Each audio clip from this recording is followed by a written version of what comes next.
Sir ఈ natural farming అనేది మీరు సపోర్ట్ చేస్తున్నారు గవర్నమెంట్ తరఫున, చాలా సంతోషం.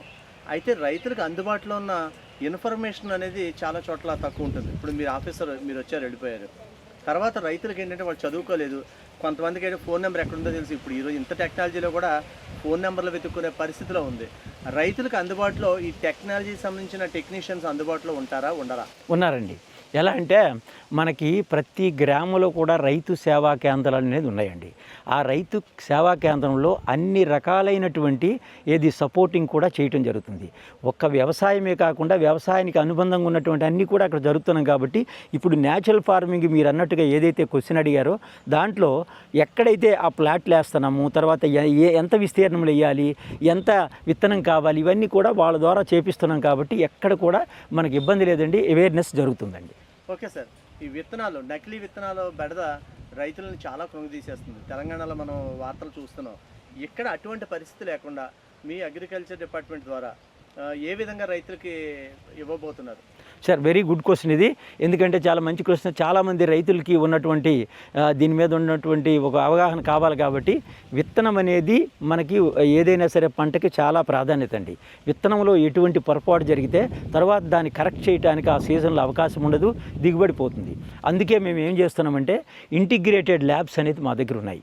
ఆ ఇంటిగ్రేటెడ్ ల్యాబ్స్ ద్వారా ముందుగానే వచ్చినటువంటి విత్తనము ప్రైవేట్ కంపెనీలు అయితేనేమి, తర్వాత ప్రైవేట్ డీలర్స్ ఉంటారు కదా, వాళ్ళ ద్వారా కానీ అనాలిసిస్ చేసి దాని యొక్క పర్సంటేజ్ ఆఫ్ తేమ ఎంత ఉంది, తర్వాత మొలక ఎంత ఉంది, అవన్నీ కూడా టెస్ట్ చేసి ఇవ్వటం జరుగుతుంది. రైతులకు ఉచితంగా వారు కొనుగోలు చేసినటువంటి విత్తనం ఏదైతే ఉందో అక్కడికి తీసుకొచ్చి ఒక 500 గ్రాములు 400 గ్రాములు మీరు తీసుకొచ్చి అక్కడ పెట్టినట్టుగైతే ఉచితంగా టెస్ట్ చేసి మీకు ఇవ్వటం జరుగుతుందండి రైతులకి. కాబట్టి మన జిల్లాలో ఎక్కడ కూడా విత్తనకు సంబంధించినటువంటి సమస్యలు రాకుండా అన్ని విధాలా మేము రైతులకు ఆదుకుంటున్నామండి. ఓకే సార్, ఈ విత్తనాలు ఈ పంటలు బాగానే ఉంది.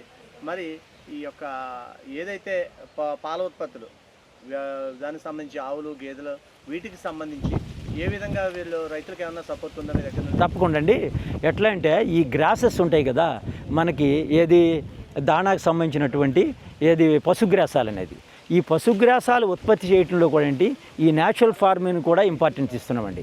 కొంతమంది రైతులు ఏంటంటే సెపరేట్గా ఒక 5 సెంట్లు 6 సెంట్లు అనేది వేసుకొని దాంట్లో మీరు పెంచేటప్పుడు పశువులకి ఇచ్చేటటువంటి గ్రాస్ అయితే ఏదైతే ఉందో, ఫోడర్ అయితే ఏదైతే ఉందో, ఆ ఫోడర్ అనేది దానికి పురుగు మందులు కానీ ఏవి కూడా కొట్టకుండా కేవలం వచ్చేటప్పుడు కషాయాలతో జీవామృతాలతోటి ఇవన్నీ కూడా వేసుకొని చేసుకున్నట్టుగైతే ఏదైతే పసుపు తింటుందో ఇచ్చేటటువంటి పాలు వచ్చేటప్పటికి దాంట్లో కూడా కలుషితం అనేది ఉండదండి.